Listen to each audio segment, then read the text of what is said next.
This is तनु टिप्टान। उम्मीद करूंगी कि आप सभी बच्चे अच्छे हैं और अपने एग्जाम की तैयारी बहुत अच्छे से कर रहे हैं। सो आज हम अपने चैप्टर नंबर 11 को कंटिन्यू करते हैं, जिसके अंदर हम डिस्कस कर रहे थे कि कैसे हम सप्लाई को, कैसे हम जो वैल्यू ऑफ सप्लाई है उसको निकाल रहे हैं, देन उसके बाद हम टैक्सेबल अमाउंट की बात कर रहे हैं, राइट। क्योंकि इससे पहले जो मैं आपको बता चुकी हूँ सेक्शन 15, सेक्शन 15(2), 3 इन सब के बारे में डिस्कस हो चुका है। आज हम सेक्शन 15(4) के बारे में डिस्कस करेंगे और सेक्शन 15(5) के बारे में डिस्कस करेंगे, राइट।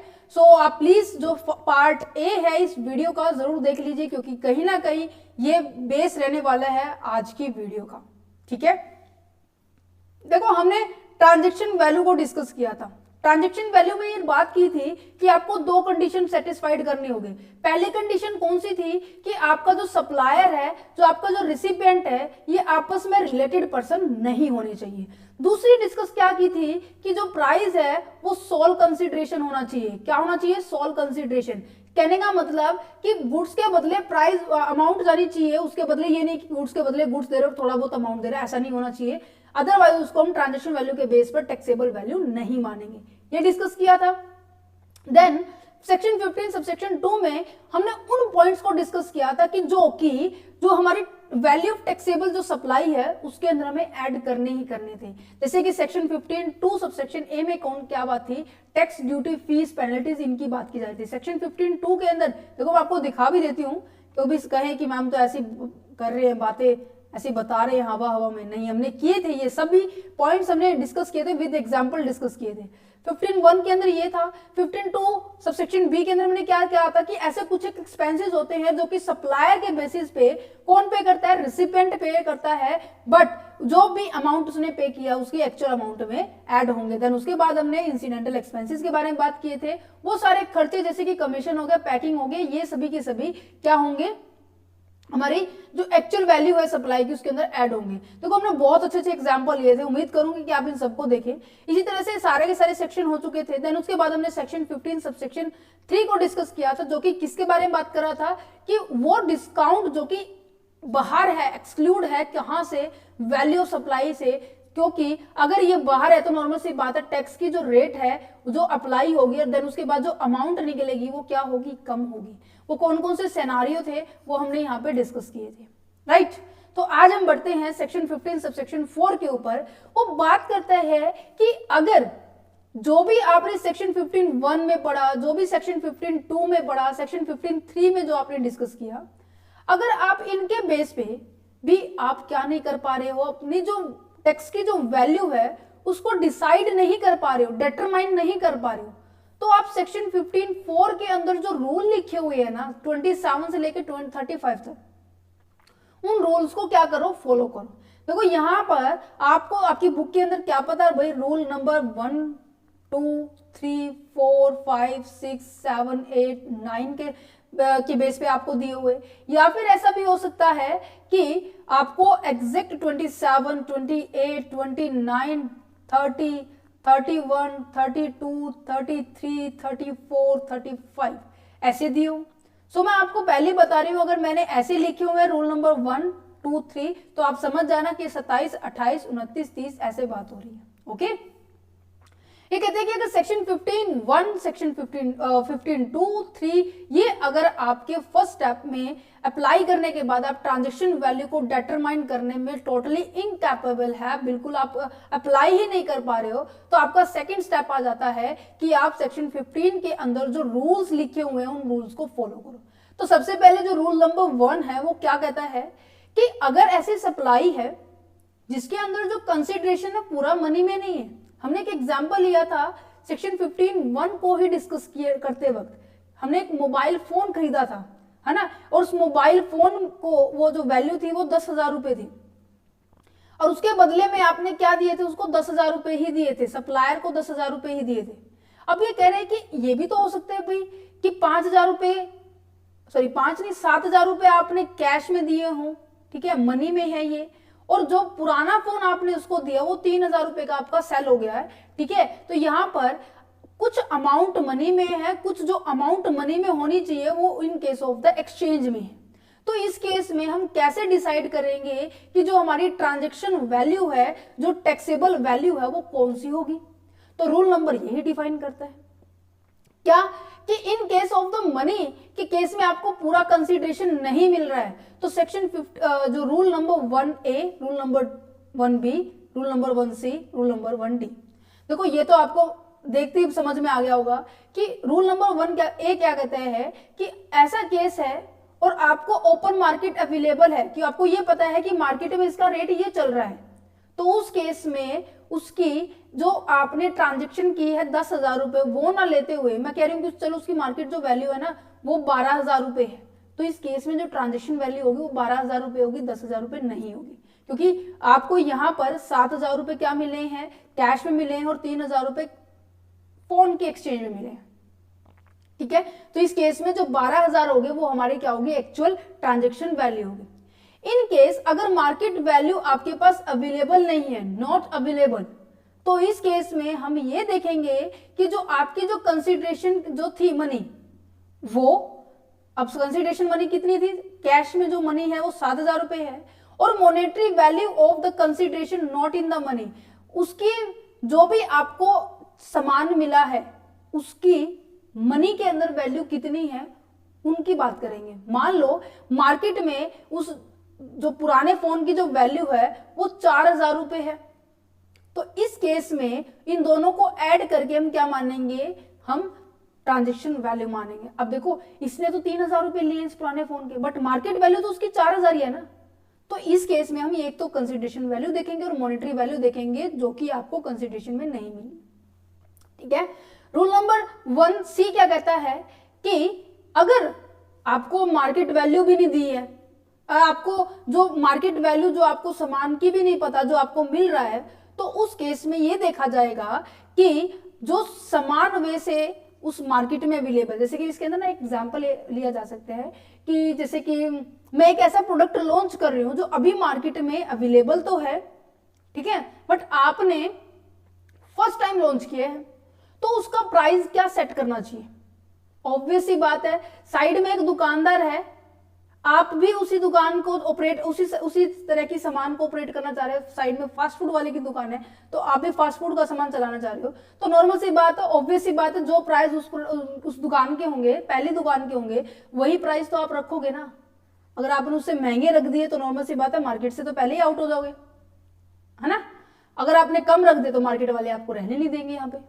तो कहने का मतलब अगर ये है कि मार्केट वैल्यू आपको नहीं पता, इवन आपको पता है बट आपके जो प्रोडक्ट है फर्स्ट टाइम लॉन्च हुआ है, तो आपको क्या करना होगा कि जो सेम तरह के, सेम क्वांटिटी के, सेम क्वालिटी के, जो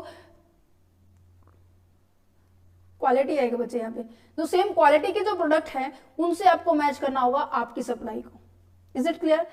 रूल नंबर 1D क्या कहता है कि इन केस आप इनमें भी अप्लाई नहीं कर पा रहे, बहुत सारी ऐसी सिचुएशन होती है कि आपके ऊपर ये भी ना अप्लाई हो, ये भी ना अप्लाई हो, ना ये अप्लाई हो, तो उस केस में जो रूल 4 है जो आगे अभी भी डिस्कस करेंगे, और रूल 5 है वो भी हम डिस्कस करेंगे, उसके बेस पर हम ये मानेंगे कि इसकी एग्जैक्ट वैल्यू क्या होगी।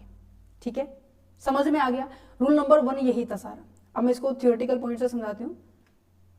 क्या लिखा हुआ है, open market value of the supply, rule number 1A की बात की जा रही है। If the supply of the goods and services is for the consideration not Holi in the money, money के अंदर नहीं है, तो इस केस में जो ओपन मार्केट की जो प्रोडक्ट की वैल्यू होगी उसी को क्या मानेंगे, आपकी एग्जैक्ट ट्रांजेक्शन वैल्यू मानेंगे। एग्जाम्पल क्या है, एक फोन को सप्लाई किया गया है 20,000 रुपए में, along with the exchange of the old phone, साथ में पुराना फोन भी दिया गया है।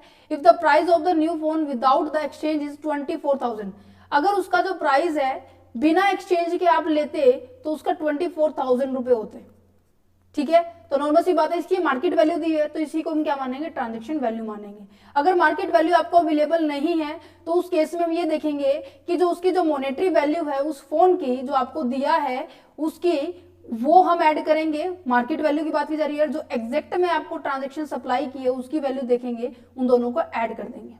नेक्स्ट क्या कहते हैं कि value of the supply like the kind and the quality rule, rule number 1C की बात की जा रही है। जैसे कि श्री श्याम लिमिटेड ने इंट्रोड्यूस किया एक न्यू एलईडी, एक नई एलईडी को इंट्रोड्यूस किया है, ऑफर किया है कस्टमर्स को कि वो खरीदे, in case as the product is being introduce for the first time उसको इंट्रोड्यूस किया गया है, the value can not be determined by the open market value method और by the consideration in the money और the other monetary value. आप पहले जो rule number 1A और 1B के हिसाब से आप नहीं डिसाइड कर पा रहे हो, तो आपको क्या करना पड़ेगा, उसी तरह से जो सेम मार्केट में जो सामान चल रहा है, सेम क्वालिटी का जो सामान चल रहा है, उसके प्राइस को देखकर आप क्या करोगे, अपने प्राइस को सेट करोगे। रूल नंबर 4 और 5 को भी हम डिस्कस करेंगे आगे, बहुत आसान सा रूल है। अब आ जाते हैं रूल नंबर 2 के ऊपर। रूल नंबर 2 दैट मीन्स हमारा रूल नंबर 28 की बात की जा रही है।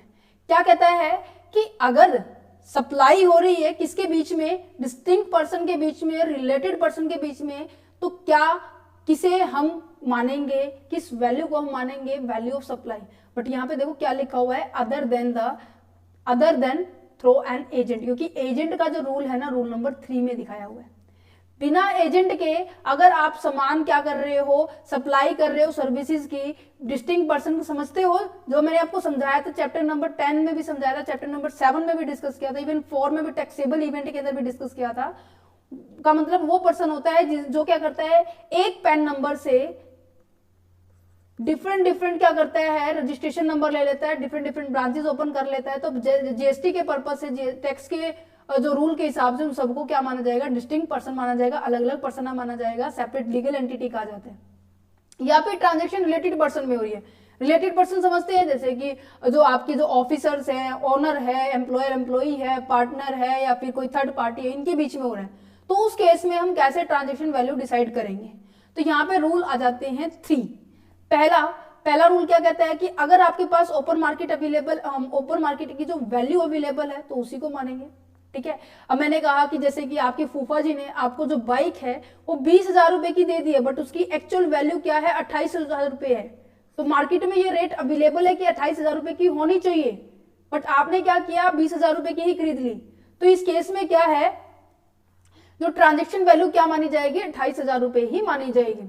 नेक्स्ट जाता है रूल नंबर 2B, क्या कहता है, if the open market value is not available, अगर मार्केट में वैल्यू अवेलेबल ना हो तो उस केस में क्या कहा जाएगा कि आप सिमिलर जो नेचर की जो प्रोडक्ट है कितने रेट की मिल रही है उसके बारे में बात की जा रही है, similar kind of the end the quality की बात की जा रही है। ठीक है, नेक्स्ट की बात की जाती है रूल नंबर 2 सबसेक्शन सी के बारे में, कहता है कि अगर आप ए बी के अंदर वैल्यू डिसाइड ना कर पाए तो नॉर्मल सी बात है, सीधे साधे आके आंख बंद करके रूल नंबर 4 पे पहुंच जाना, रूल नंबर 5 पे पहुंच जाना। ठीक है, वो भी हम डिस्कस करेंगे। देखो क्या कहता है rule number 2, open market value, rule 2A क्या कह रहा है, the value of the supply of the goods or services or both between किसके बीच में हो रही है, डिस्टिंक्ट पर्सन के बीच में हो रही है, और जहां पर सप्लायर और जो रिसिपेंट और जो सप्लायर है वो आपस में रिलेटेड है, तो उस टाइम जो ओपन मार्केट की जो भी वैल्यू होगी उसी क्या माना जाएगा, टैक्सेबल वैल्यू माना जाएगा। ठीक है, जैसे कि एलईडी विदाउट कंसिडरेशन दे दी है, जान पहचान थी, मिस्टर वाई को यहाँ पे ले लेते हैं। ओहो, चलो ये प्रिंटिंग वाले सर ने भी ना, टाइपिंग वाले सर ने बहुत गड़बड़ की हुई है, चलो उनको बोलते हैं। उम्मीद करूंगी जो मिस्टेक्स आपको नजर आ रही है ये आपको आपकी पीडीएफ में नहीं मिलेगी जब आप इन पीडीएफ को एक्सेस करेंगे। ठीक है, देखो ये कह रहे हैं कि मिस्टर एक्स जो है उन्होंने सेल की है एलईडी विदाउट कंसिडरेशन। अब विदाउट कंसिडरेशन किया है तो नॉर्मल सी बात है, भाईचारा तो मिलेगा इनके बीच में, रिश्तेदारी तो मिलेगी, है ना। तो मिस्टर एक्स क्या कह रहे हैं, मिस्टर वाई जो क्या है वो उनके फैमिली मेंबर है ऑफ मिस्टर एक्स के। तो ओपन मार्केट जो थी उस एलईडी की वो 20,000 है, तो नॉर्मल सी बात है, तो यहां पर जो ट्रांजैक्शन वैल्यू होगी वो 20,000 की होगी, क्योंकि रूल 2A अप्लाई होगा। क्यों, क्योंकि वहां पे दिखाया गया है कि वहां पे जो जितनी भी ट्रांजैक्शन हो रही है वो रिलेटेड पर्सन के बीच में हो रही है, और जब भी रिलेटेड पर्सन के बीच में होगी रूल 2A यूज होगा। ओके, नेक्स्ट क्या कहते हैं कि रूल 2B क्या कहता है, the value of the supply of the goods and services between the distinct person और the where the supplier and the recipient is related, if the open marketing जो value है वो अवेलेबल नहीं है तो उस टाइम पे जो सप्लाई वैल्यू ऑफ सप्लाई होगी वो क्या मानी जाएगी, value of the supply of the like kind and the quality की बात की जाएगी। अगर आप इनसे डिफाइन नहीं कर पा रहे तो रूल नंबर 4, 5 को यूज करेंगे, जो कि हम आगे डिस्कस करेंगे। ओके, क्लियर है। चलिए, तो नेक्स्ट आ जाता है in case of goods intend to further supply by the recipient. Oh my God, यहाँ पर एक केस और आ रहा है, क्या कहता है कि ये भी तो हो सकता है कि अगर, एक सेकेंड मैं इसको चेकआउट करती हूँ कि क्या ये पॉइंट इसी से बिलोंग कर रहा है।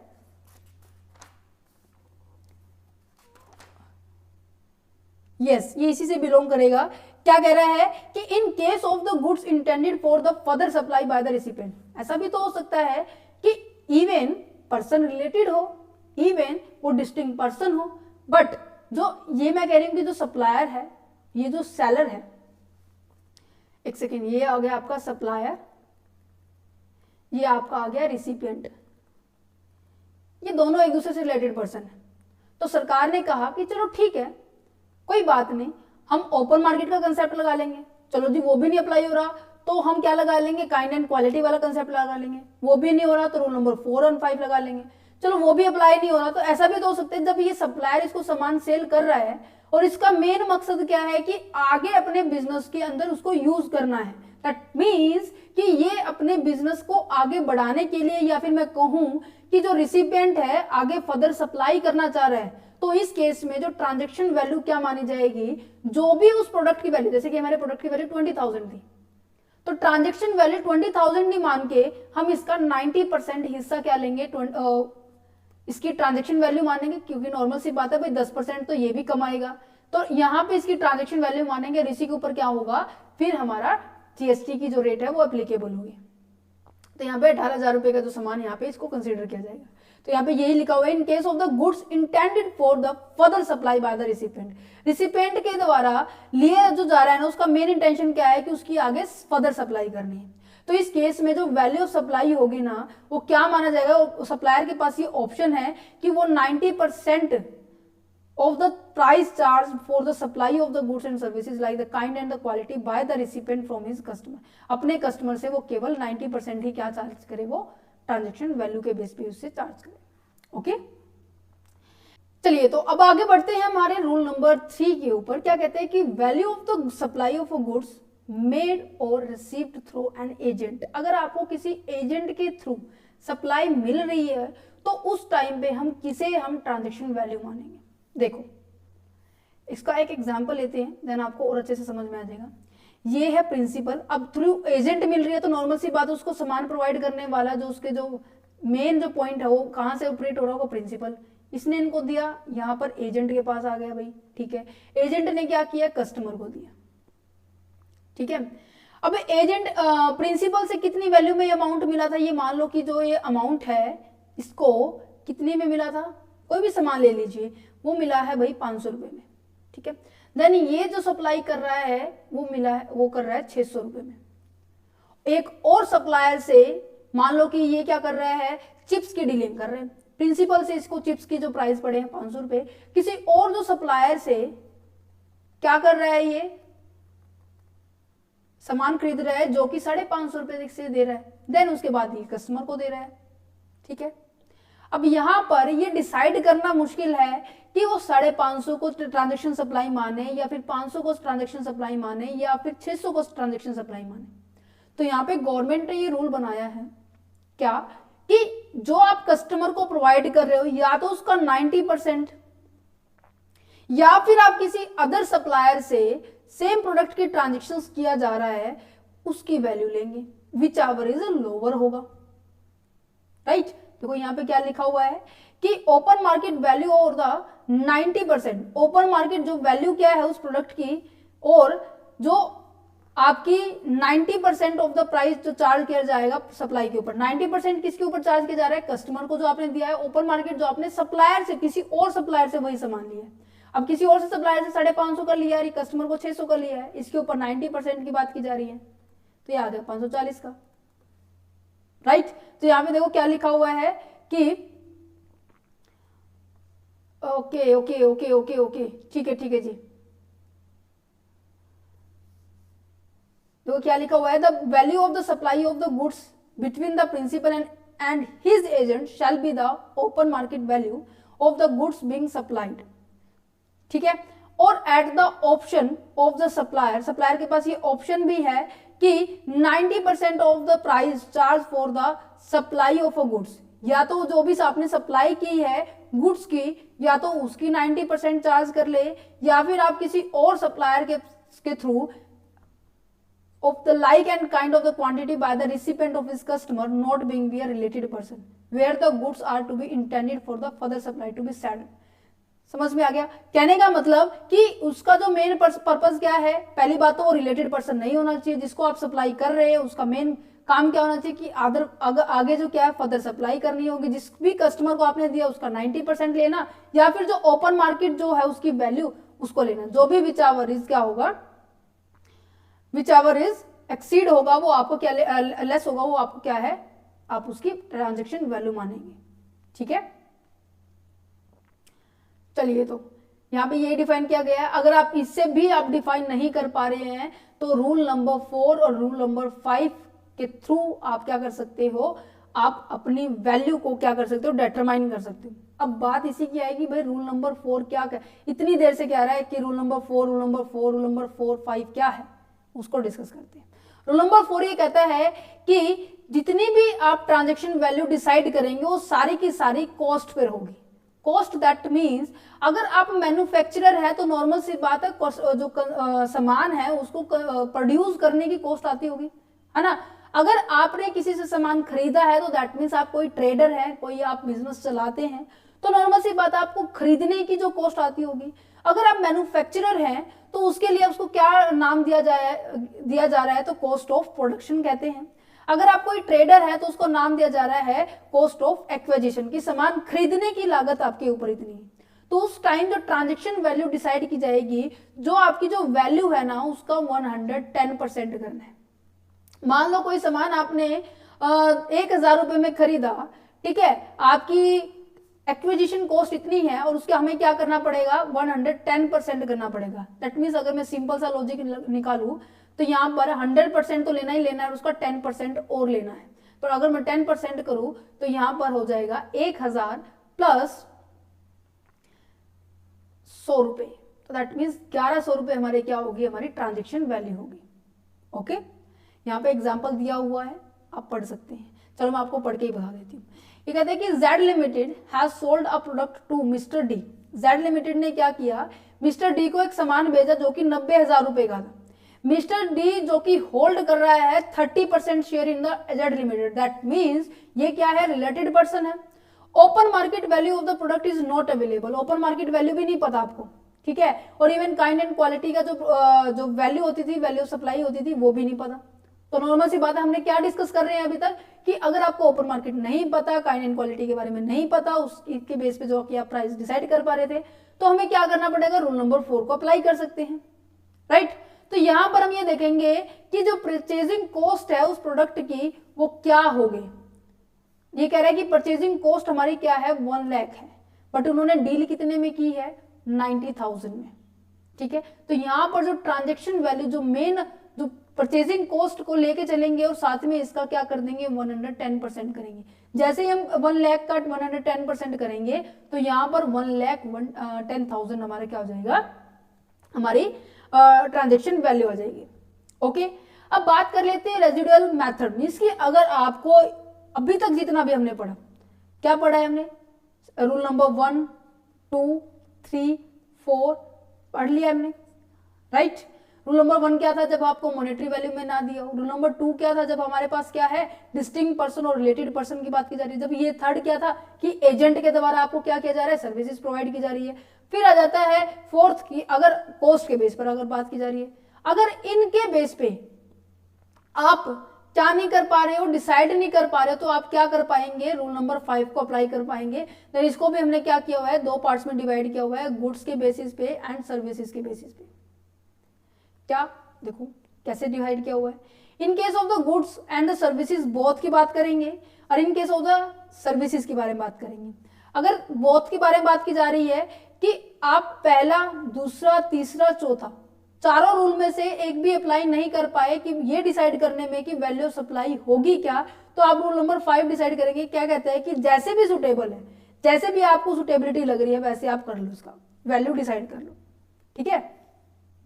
और रूल सर्विसेज के केस में कहता है कि सेलर के पास, सप्लायर के पास ये ऑप्शन होता है कि वो जरूरी नहीं है कि रूल नंबर 5 को डिसाइड करें, क्योंकि कई बार ऐसा होता है कि जो सर्विस आप दे रहे हो उसकी इतनी एक्चुअल कॉस्ट में होती नहीं, तो यहाँ पे आप सीधा स्किप कर रूल नंबर 4 को स्किप करके रूल नंबर 5 के ऊपर आप पहुंच सकते हो।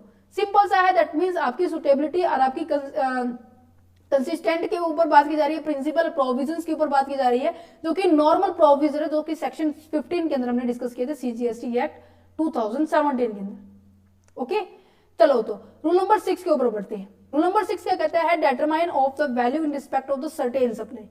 अब बात की जा रही है कुछ ऐसे स्पेसिफिक सप्लाई की जो कि रूल नंबर 6 में डिसाइड की गई। रूल नंबर 6 में ना 6 ही सप्लाई दी गई है, और जो 6 की 6 सप्लाई है ना 6.2 से लेकर 6.7 तक की डिस्कस कर रहे हैं। इसमें स्पेशल सप्लाई आ रही है, जैसे कि ऐसा होता है ना कि आपको फॉरेन करेंसी के अंदर चेंज, अपनी जो मनी है दूसरी करेंसी के अंदर चेंज करवाना है, या फिर दूसरी करेंसी को अपनी करेंसी के अंदर चेंज कराना, कुछ एक ऐसे कंसेप्ट आ रही है।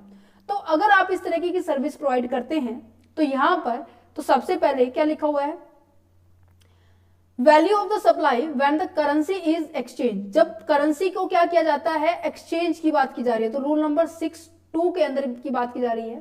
तो यहां पर आपके पास दो ऑप्शन है कि आप किसे ट्रांजैक्शन वैल्यू मानेंगे।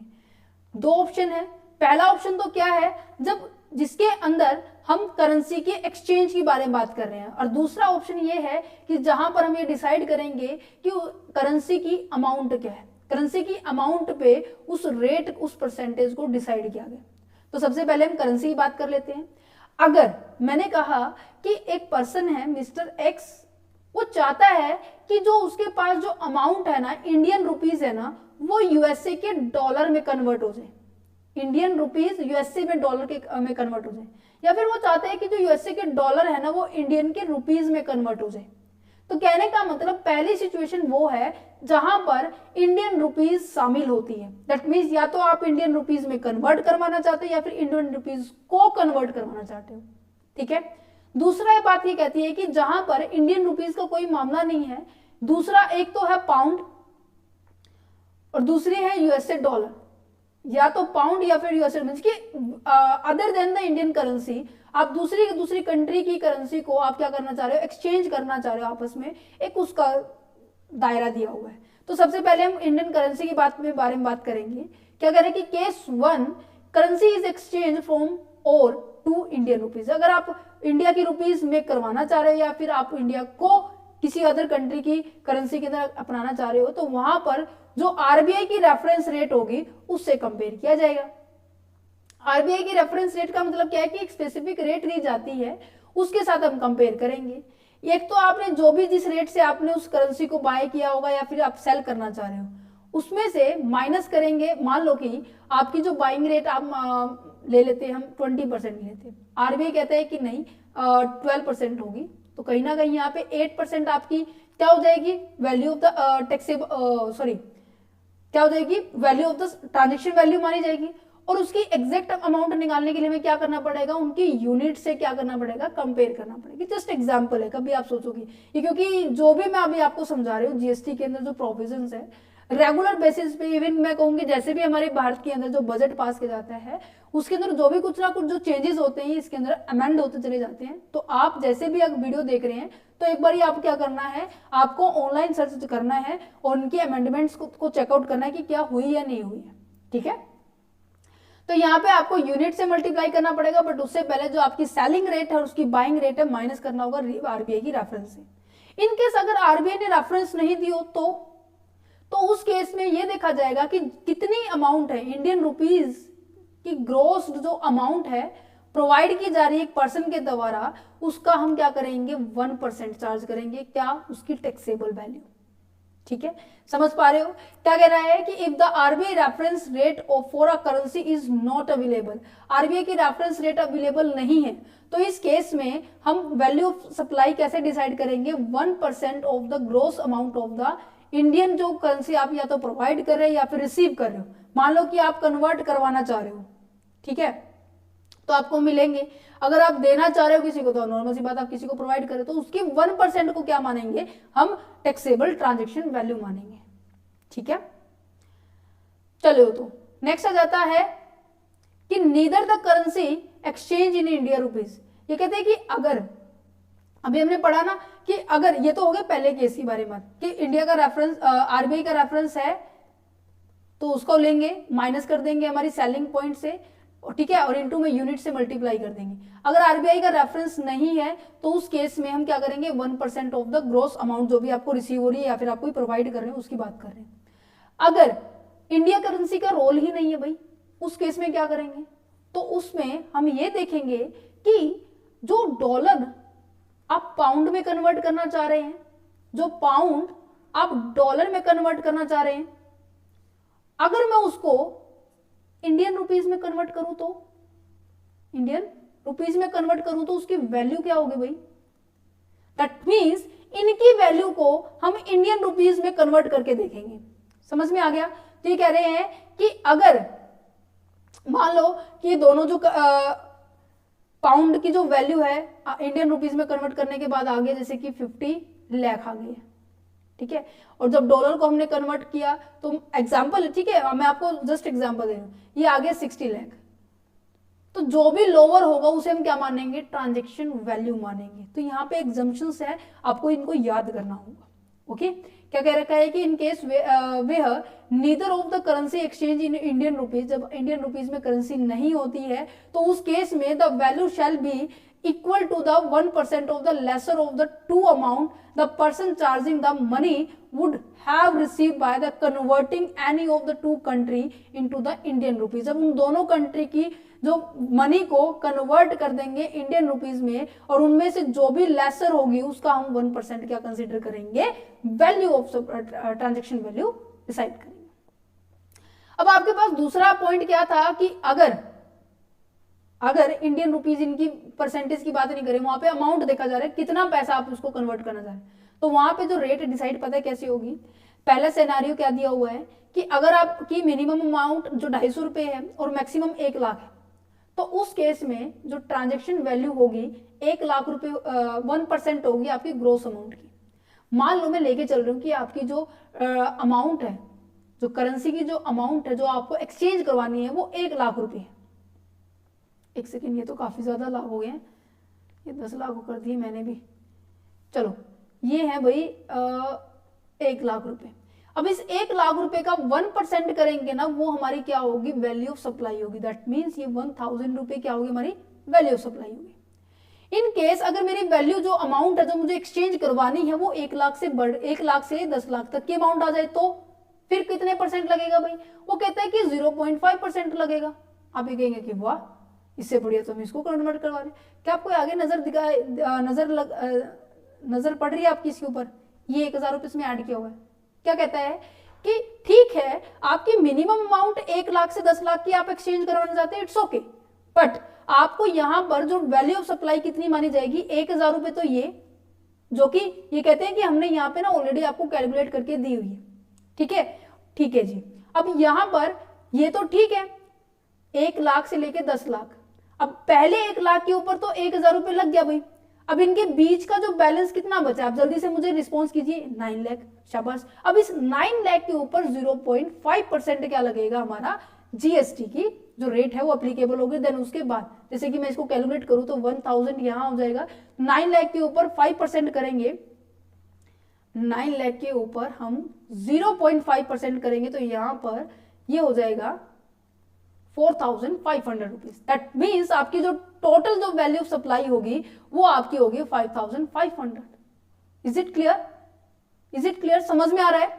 तो कहने का मतलब जो पहले आपने 1 लाख के ऊपर जो टैक्स दे दिया है, टैक्स की जो वैल्यू ट्रांजैक्शन वैल्यू हमने कंसीडर कर लिए, उसको एक्सक्लूड करके बाकी जो बैलेंस बचा है उसमें हम क्या लगाएंगे, 0.5 की रेट लगाएंगे। क्लियर है? अब थर्ड सिनेरियो क्या कहता है कि अगर आपकी जो ट्रांजैक्शन जो आप अमाउंट ट्रांसफर करवाना चाहते हैं दूसरी कंट्री की जो करेंसी के अंदर, अगर उसकी जो वैल्यू है 10 लाख से उससे ज्यादा हो गई तो तब क्या लगेगा भाई, तब क्या रेट लगेंगे? तो यहाँ पे 5000 रुपए plus 1% of the gross amount of the currency exchange. अब सेम क्राइटेरिया जैसे यहाँ पे मैंने बताया कि आपने 10 लाख रुपए तक का तो दे दिया है, ठीक है, अब 1% आगे की अमाउंट का होगा, 10 लाख से ऊपर की अमाउंट का होगा। मान लो कि ये 20 लाख है तो बाकी के 10 लाख के ऊपर 1% यहाँ पे होगा। क्लियर है, कंसेप्ट समझ में आ गया? तो यहाँ पे ये बताया गया है कि आप कैसे वैल्यू ऑफ सप्लाई कंसीडर करेंगे। यहाँ पे एक बात और ध्यान रखने की है कि जो वैल्यू ऑफ सप्लाई की जब हम अमाउंट के बारे में बात कर रहे हैं तो इसकी अमाउंट कभी भी 60,000 से एक्सीड नहीं करेगी। देखो ये एक स्टैटिक्स पॉइंट है जो आपको यहाँ पे लर्न करने पड़ेंगे। ओके, चले आगे। चलो तो अब यहाँ पे रूल नंबर 6 के थर्ड पॉइंट पे पहुंचते हैं। कहते हैं कि अगर आपने सर्विसेज ली है, कैसे आप ट्रैवलिंग कर रही हैं बाय द एयर, ठीक है, और वो ट्रैवलिंग करने का जो आपको सर्विस दी गई है बाय द एजेंट भी दी गई है, मींस के बीच में एक पर्सन इंक्लूड है जो आपको सर्विस देने में मदद कर रहा है। इसकी जो रूल रेगुलेशन सेक्शन 6 सबसेक्शन 3 में डिफाइन किए गए हैं। क्या कहता है, देखो कहते हैं कि value of the supply of the services provide by the air travel agent, वो रूल नंबर 6 सबसेक्शन 3 में डिफाइन किए गए हैं। यहां पर जो वैल्यू ऑफ सप्लाई है, क्या है, value of supply, that mean जो आपकी ट्रांजेक्शन वैल्यू है वो किसे मानेंगे, वो डिपेंड करेगा कि आपने कौन सी जो बुकिंग है और जो आपने डोमेस्टिक बुकिंग की है या फिर इंटरनेशनल बुकिंग की है। अगर आपने डोमेस्टिक बुकिंग की है दैट मीन्स कि आप जहां से चढ़ रहे हैं वो भी हमारे इंडिया का पोर्शन है, जहां आप पहुंच रहे हैं उतर रहे हैं वो भी आपके इंडिया का ही पॉइंट है। मान लो कि आप दिल्ली से मुंबई जा रहे हैं, फिर मुंबई से दिल्ली आ रहे हैं, तो है तो इंडिया का प्लेस। तो यहाँ पे अगर आपने डोमेस्टिक बुकिंग की है तो वैल्यू ऑफ सप्लाई क्या मानी जाएगी, आपकी 5% of the basic fair. Basic fair समझते हैं ना कि एक छोटे से जो अमाउंट, जो बेसिक अमाउंट जो चार्ज की जाती है आपको सर्विस देने की, ठीक है।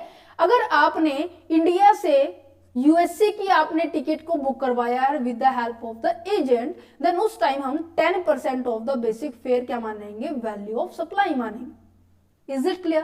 देखो डोमेस्टिक है तो 5%, इंटरनेशनल है तो 10%। Is it clear? चलो ये एज इट इज आपको यहाँ पे लिखा हुआ है, बेसिक फेयर का मतलब यहाँ लिखा हुआ है, आप इसको पढ़ लेना, ठीक है।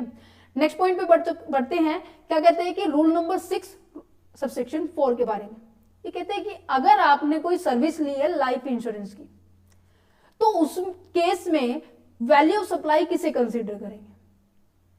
अभी तक आपने नहीं पढ़े थे ना ऐसे पॉइंट, तो तभी तो कह रहे हैं कुछ एक सर्टेन सप्लाई है जो रूल नंबर 6 में डिफाइन की गई है, और रूल नंबर जो 6 है उसके भी आगे 6 पार्ट है जो सेक्शन 2 से लेकर रूल नंबर 6(2) से लेकर रूल नंबर 6(7) तक है, राइट।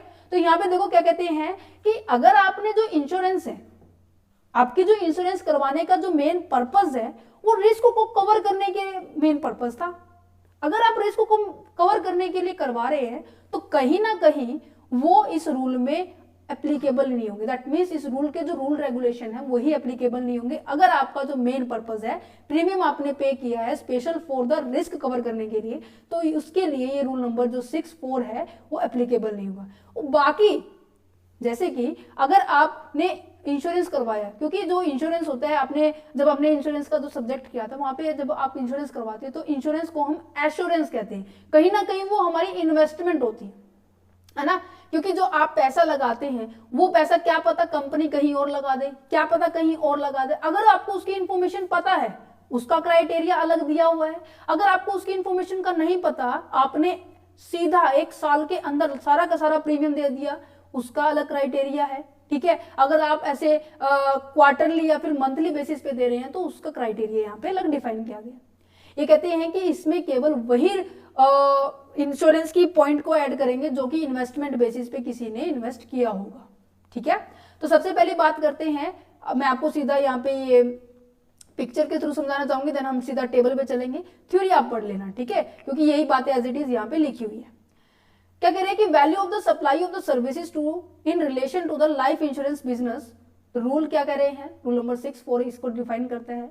अगर आपने प्रीमियम पे किया है only for the risk cover के लिए तो इसके लिए ये रूल है ही नहीं। रिस्क की रूल किसके लिए है कि अगर आपने इन्वेस्टमेंट के पर्पज से किया, और इन्वेस्टमेंट के बारे में आपको पता है कि जो आपका जो अमाउंट है, आपको नॉलेज है कि जो इन्वेस्टमेंट आपने की है वो कहाँ यूज हो रही है, इंश्योरेंस कंपनी के द्वारा कहाँ यूज की जा रही है। तो सेक्शन 6 सबसेक्शन 4(a) यहाँ पर अप्लाई होगा। क्या कहता है उस टाइम वैल्यू ऑफ सप्लाई क्या कंसीडर की जाएगी भाई, जो भी आपने प्रीमियम की अमाउंट पे की है, ग्रोस प्रीमियम जो कि आपसे चार्ज किया गया है, और जो अमाउंट आपने इन्वेस्टमेंट की है उनमें से उनका डिफरेंस वैल्यू ऑफ सप्लाई माना जाएगा। ठीक है।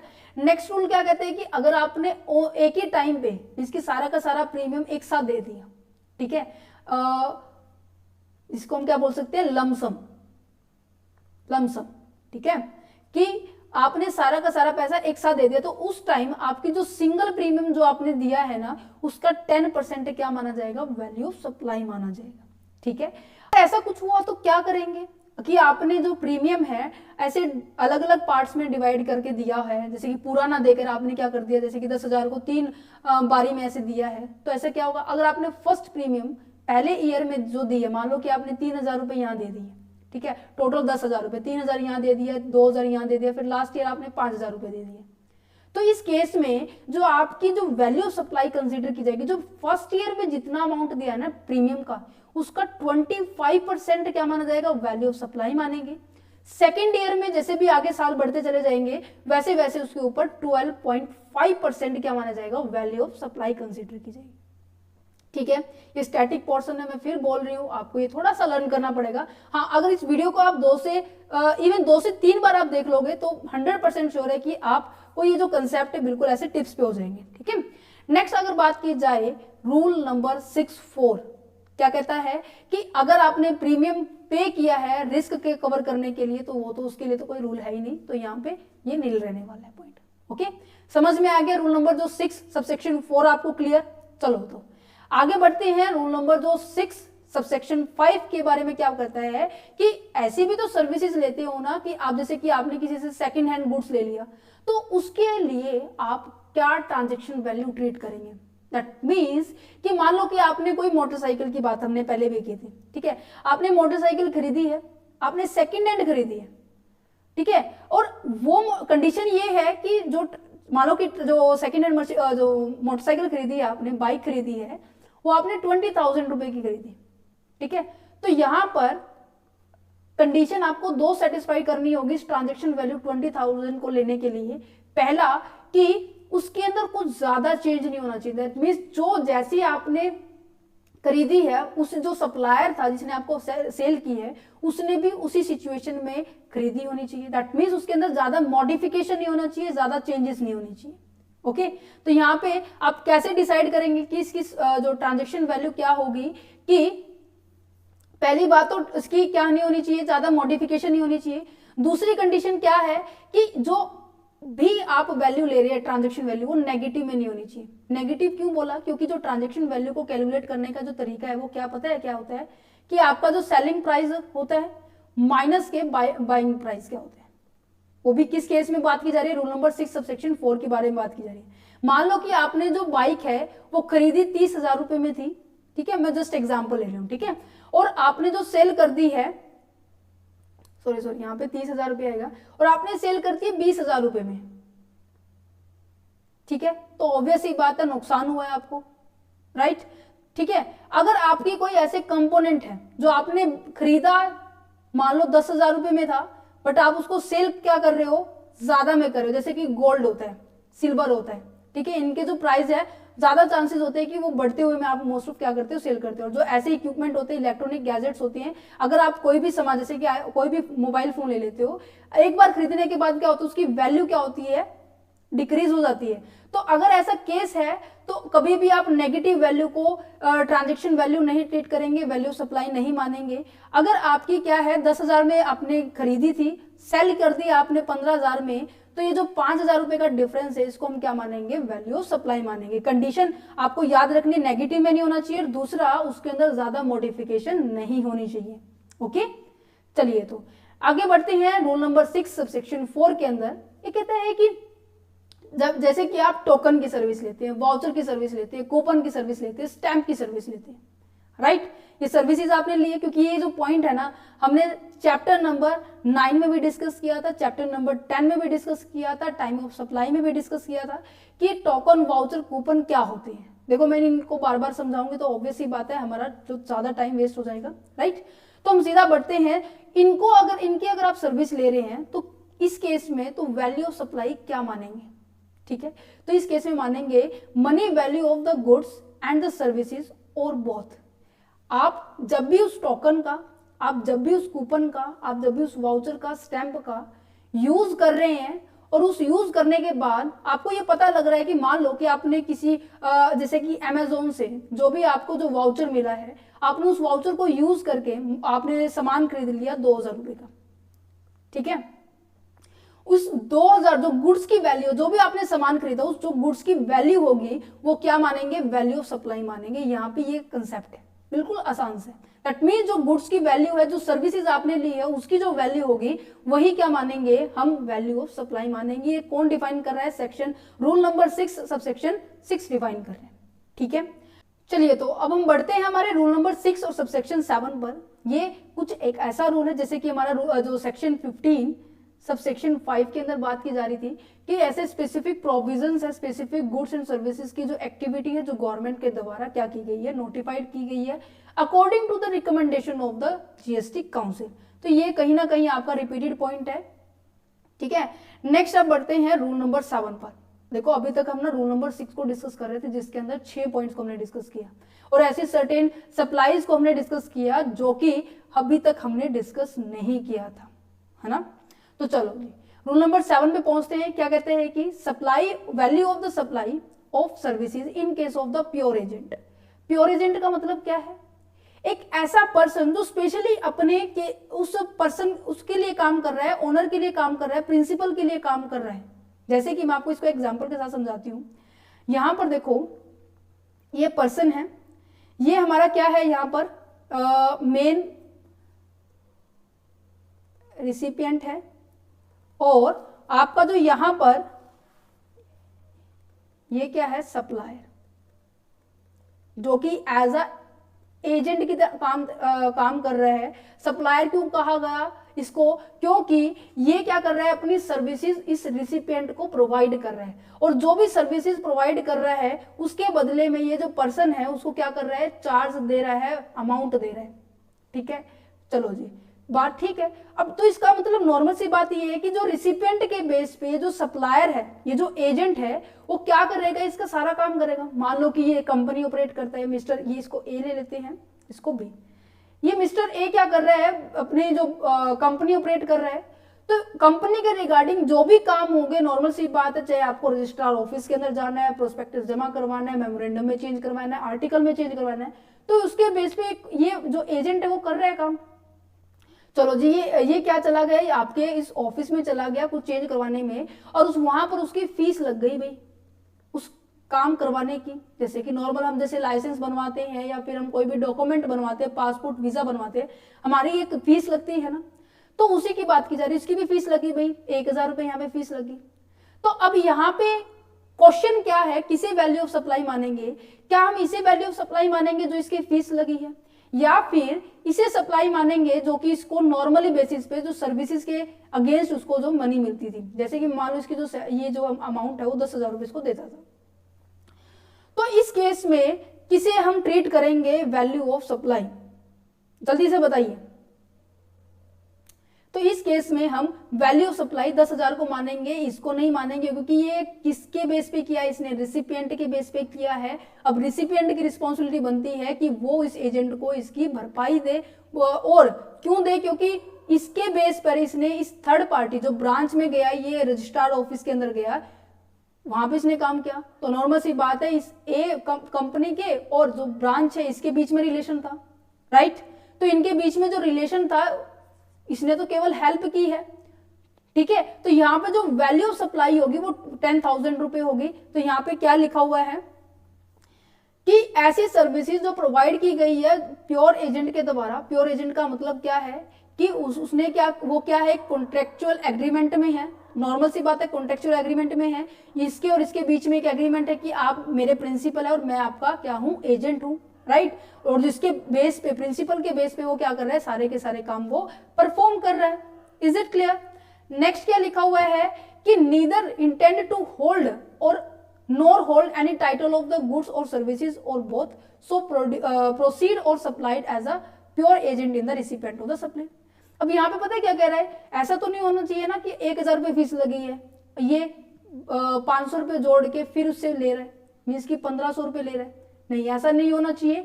1000 रुपये फीस लगी है तो उससे रिसिपिएंट से, कंपनी ए से वो क्या लेगा, वो 1000 रुपये ही लेगा, ठीक है। इसकी कुछ एक कंडीशन है जो कि as per there is rule 33, जिसे हम कहेंगे रूल नंबर 7।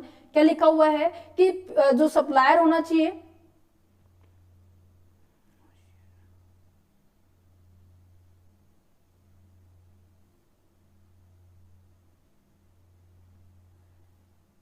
क्या होना चाहिए, प्योर एजेंट होना चाहिए। क्या हमारा यही था, सप्लायर हमारा प्योर एजेंट था, ठीक है जी। क्या लिखा हुआ है, the recipient is liable to pay make payment. जो भी आपका जो 1000 रुपए एक्स्ट्रा बना था उस टाइम रिसिपेंट रिस्पॉन्सिबल है कि उसकी वो पेमेंट करे। दूसरा, recipient authorised the supplier. Recipient क्या होना चाहिए, उसने ऑथोराइज कर रखा हो सप्लायर को कि वो उसके बेस पे क्या करे, काम करे सप्लायर। दैट मीन्स आपका ये प्योर एजेंट की बात की जा रही है। Services provided by the third party. जो सर्विस प्रोवाइड की जाएगी वो थर्ड पार्टी के द्वारा प्रोवाइड की जाएगी, और जो थर्ड पार्टी है, हमारे पार्टी में कौन था, रजिस्ट्रार ऑफिस था, और जो कंपनी थी इनके बीच में भी क्या होना चाहिए, रिलेशन होना चाहिए। ओके, नेक्स्ट क्या लिखा हुआ है, payment indicate separately in the invoice. Payment अलग से लिखी जाएगी इनवॉइस में। ये नहीं है कि जो उसकी जो मेन अमाउंट है जो उसको दे रहा है उसमें इंक्लूड करके दिखाए, नहीं, 10,000 रुपए अलग दिखाई जाएंगे, 1,000 रुपए अलग करके दिखाए जाएंगे, जो कि इसको हम वैल्यू ऑफ सप्लाई नहीं मानेंगे, इसको हम वैल्यू ऑफ सप्लाई मानेंगे। Supplier recover from the recipient. Supplier की रिस्पॉन्सिबिलिटी है, दैट मीन्स प्योर एजेंट की रिस्पॉन्सिबिलिटी है कि जो पैसा है वो 1,000 रुपए अपने रिसिपेंट से ले, क्योंकि वो उसके बेस पर उसने उसके ऊपर खर्च किए हैं, ठीक है। वो क्या जो सप्लायर है, दैट मीन्स जो प्योर एजेंट है, वो अपनी सर्विस देने के साथ साथ क्या कर रहा है, अलग से काम भी कर सकता है। ये इसमें कंडीशन लिखी हुई है रूल नंबर 7 में। क्लियर है। नेक्स्ट आ जाता है rate of the exchange of the currency other than the Indian rupees. ये हम ऑलरेडी डिस्कस कर चुके हैं। जब हम करेंसी को एक्सचेंज करते हैं तो रेट कौन सा डिफाइन होगा, आरबीआई के प्रिस्क्रिप्शंस के हिसाब से। रूल नंबर 9 क्या कहते हैं कि value of the supply inclusion of tax. Very very interesting point. क्या कहता है कि अगर इन केस आपकी जो सप्लाई में, मान लो कि आपके पास जो 10,000 रुपए है ना, ये कह रहा है कि वैल्यू ऑफ सप्लाई है, और इस 10,000 रुपए में ना आपका जो जो जो टैक्स लगाया गया था ना वो ऑलरेडी इंक्लूडेड है। तो आपको कैसे एग्जैक्ट पता चलेगा कि इसकी एक्चुअल जो वैल्यू है वो क्या थी। इसकी एक्चुअल वैल्यू जानने के लिए हमने अकाउंट में भी पढ़ा हुआ है कैसे हम एक्चुअल वैल्यू निकालते हैं, राइट। तो इसको निकालने का तरीका क्या है कि वैल्यू ऑफ सप्लाई, जो हमारी वैल्यू ऑफ सप्लाई है, इनटू, मान लो जैसे कि हमने 10,000 रुपए का लिया, इनटू 10% हम क्या मान रहे हैं, इसकी रेट मान रहे हैं, अपॉन में 100 हो गया, plus rate of the tax. जो रेट है ना टैक्स की 10 था, तो यहाँ पे 110% आए की बात की जा रही है। तो इस तरीके से हम टैक्स की अमाउंट निकालेंगे। यहाँ पर वैल्यू नहीं निकाल रहे, टैक्स की अमाउंट निकाल रहे। क्लियर है। यहां पर हमारा कंप्लीट हो चुका है बच्चे क्या रूल जो हमने डिस्कस करने थे, रूल 27 से 35 तक। अब बात कर लेते, बिल्कुल छोटा सा पॉइंट रह चुका है, क्या है कि ऐसे जो valuation in case of the specific supply के बारे में बात कर रहे हैं, तो नॉर्मल सी बात है, गवर्नमेंट ने नोटिफाई कर रखा है according to recommendation of the council. जब भी जहां पे स्पेसिफिक की बात की जा रही है तो वहां पर हमें क्या करना होगा, हमें गवर्नमेंट की नोटिफिकेशन की बात करनी होगी, ठीक है। देखो आपको मैंने आपको बताया था कि जो आपके जो ये जो टैक्सेबल वैल्यू है, इसको हमने 3 पॉइंट, वैल्यू ऑफ सप्लाई को 3 पॉइंट में डिसाइड किया था कि एक तो हमारा क्या है, ट्रांजैक्शन वैल्यू को गिवन है, एक ट्रांजैक्शन वैल्यू गिवन नहीं है, एक स्पेसिफाइड है। ये भी हमने कर लिया। ये तीनों पॉइंट हमने एक वीडियो में डिस्कस किए थे, ये दोनों पॉइंट हमने एक वीडियो में डिस्कस किए, ठीक है। हाँ, और आपके लिए ना एक स्पेशल सर्विस और दी गई है, क्या कि जो अभी मैंने ऊपर जो समझाया उसको कंसाइज फॉर्म में, ऐसे टैबुलर फॉर्म में मैंने रिप्रेजेंट कर दिया। जो की पॉइंट्स ऐसे मैंने इनको निकाल के दिखा दिया आपको। सो इनको आप एक्सेस कर सकते हैं, ठीक है। इस पीडीएफ को आप ले सकते हैं। लेने के लिए आपको क्या करना होगा, आपको व्हाट्सएप और ईमेल पे कांटेक्ट करना होगा, क्योंकि ये जो पीडीएफ है चार्ज है, आपको 9 रुपए पे करने होंगे इस पीडीएफ के लिए, ठीक है। अगर आप इंटरेस्टेड है लेने के लिए सो प्लीज मोस्ट वेलकम, आप विजिट कर सकते हैं व्हाट्सएप नंबर पे भी, और इवन मेल के थ्रू भी आप मैसेज कर सकते हैं। टीम आपको जल्दी ही कॉन्टेक्ट करेगी, ठीक है।